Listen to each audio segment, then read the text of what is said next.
केजरीवाल को फिर लगा बड़ा झटका, जेल से निकलने की उम्मीद हुई कम। हाई कोर्ट ने केजरीवाल को लगाई फटका।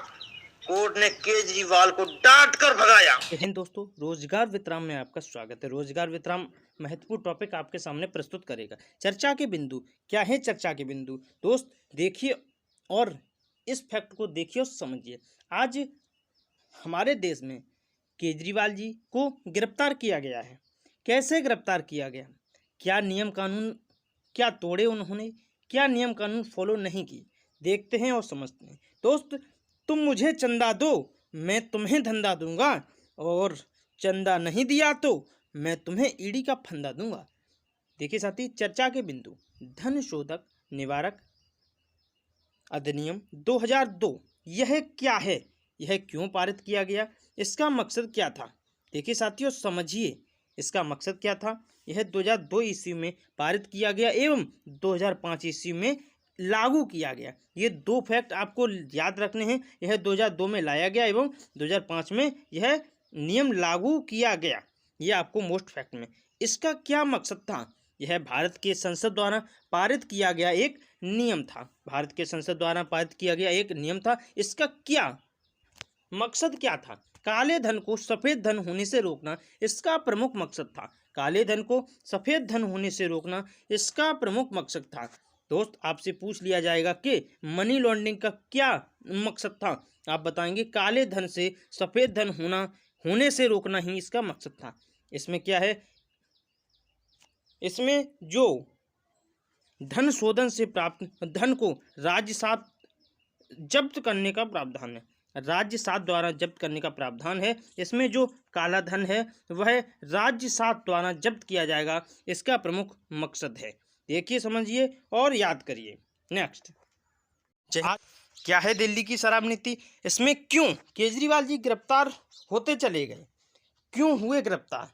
मुख्यमंत्री, दिल्ली के मुख्यमंत्री केजरीवाल गिरफ्तार। दिल्ली शराब नीति मामला। दिल्ली शराब नीति मामले में कैसे गिरफ्तार हुए, समझिए। दिल्ली शराब नीति मामले में प्रवर्तन निदेशालय ईडी द्वारा कई समन भेजे गए, तकरीबन 10 समन भेजे गए, लेकिन वहां के सीएम केजरीवाल ने उसका कोई जवाब नहीं दिया। फिर दिल्ली न्यायालय ने दंडात्मक कार्रवाई करते हुए उनकी सुरक्षा देने से इनकार कर दिया। तकरीबन 10 समन भेजे गए, उन्होंने कोई जवाब नहीं दिया। फिर दिल्ली के जो न्यायालय द्वारा उनकी जो सुरक्षा है उसे देने से इनकार कर दिया। नेक्स्ट, क्या थी दिल्ली की शराब नीति? दिल्ली की शराब नीति पहले कैसी चलती थी? नियम कानून बनाए गए, उसके बाद कैसी चली? क्या घोटाला हुआ दिल्ली की शराब नीति में?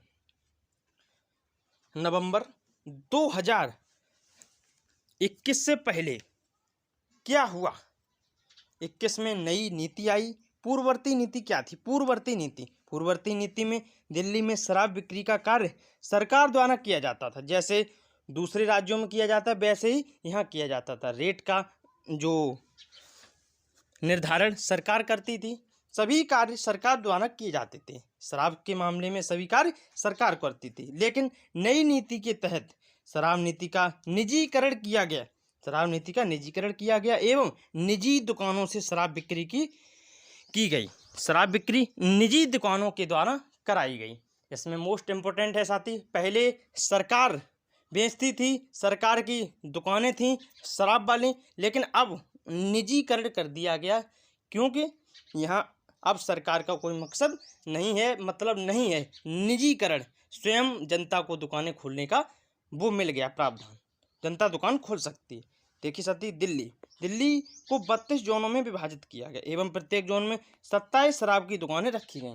दिल्ली में 32 जोनों में इसे विभाजित किया गया और प्रत्येक जोन में 27 दुकानें रखी गई। इसका मकसद क्या था?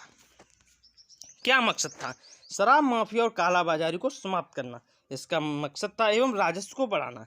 इसका मोस्ट मकसद यही था कि शराब माफिया और कालाबाजारी को बंद करना एवं राजस्व को बढ़ाना।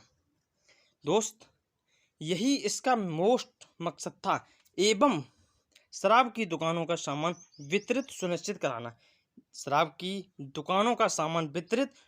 कराना। यानी कि जो सामान शराब में प्रयोग किया जाता है वह बिक्री के लिए सुनिश्चित कराना। कहाँ से मिलेगा, कैसे आपको खरीदना है, यह भी सुनिश्चित कराना। नेक्स्ट, लाइसेंसधारियों को नियम में कुछ छूट दी गई, लचीलापन कुछ किया गया। लाइसेंसधारियों के लिए नियमों को कुछ लचीला बनाया गया और छूट दी गई। स्वयं वह रेट का निर्धारण कर सकते थे, ऐसे नियम कुछ बनाए गए। वे स्वयं रेट का निर्धारण कर सकते थे एवं लाइसेंसधारियों को कुछ छूट दी गई। 2021 से 22 में सरकार के राजस्व में 27% की वृद्धि हुई, 8900 करोड़ रुपए का फायदा हुआ। ये सरकार ने पेश किया, दिल्ली सरकार ने, कि हमें 27% का फायदा हुआ। नेक्स्ट, मुख्यमंत्री जी पर क्या क्या आरोप लगाए गए, देखिए और समझिए। मुख्यमंत्री जी ने क्या किया। यदि दिल्ली सरकार कोई नीति नियम बनाती है या किसी नीति में बदलाव करती है तो वह उपराज्यपाल के समक्ष नियम को पेश करेगी, लेकिन वहाँ के राज्यपाल, वहाँ के सीएम, वहाँ की सरकार ने यह नियम तोड़ दिया। यह नियम 2010 दिल्ली उत्पाद शुल्क नियम 2010 के तहत यह नियम तोड़ दिया। यह नियम था कि वह उपराज्यपाल के सामने यह नियम पेश करेगी, परंतु उसने पेश नहीं किया। यह 2010 के नियम के विरुद्ध कार्य किया। नेक्स्ट, क्या मामला था। दिल्ली प्रशासन की ओर से नीति में बदलाव किए गए, लेकिन राज्यपाल के समक्ष पेश नहीं किया गया।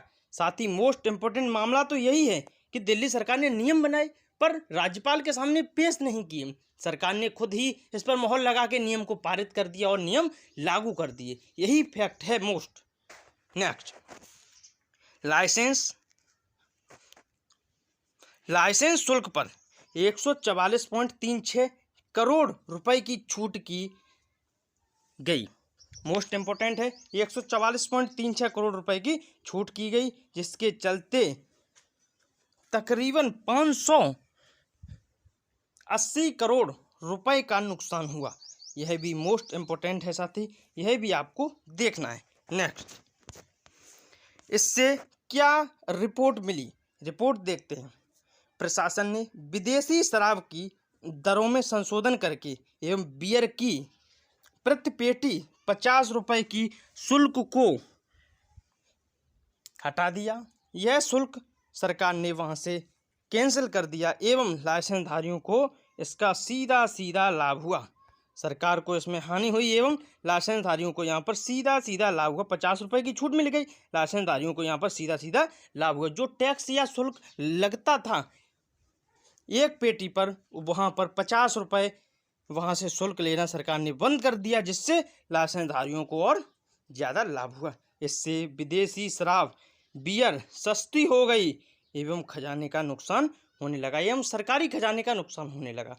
मोस्ट इम्पोर्टेंट है साथी, यहाँ पर सरकार ने 50 रुपये प्रति पेटी पर सस्ती कर दी। जो शुल्क सरकार का था वो उसने लेना बंद कर दिया और इससे बियर विदेशी शराब सस्ती हो गई, इससे सरकारी खजाने का नुकसान हुआ। यही फैक्ट है दोस्त, यही फैक्ट हम आपके सामने लाए हैं। दोस्त, राजनीति को विरासत समझ बैठे हैं, भ्रष्टाचार को रियासत समझ बैठे हैं। ये सत्ता के नशे में चूर हैं ये नेता, देश को खुद की रियासत समझ बैठे हैं। दोस्त, समझिए हमारे देश में क्या क्या फैक्ट चल रहे हैं, देखिए, समझिए, और आपको जानकारी होनी चाहिए। आपको यह जानकारी होनी चाहिए हमारे देश में क्या हो रहा है। दोस्त, ऐसे ही जानकारी लेने के लिए रोजगार वित्राम चैनल से ज़्यादा संख्या में जुड़ें। रोजगार वित्राम में आपका धन्यवाद।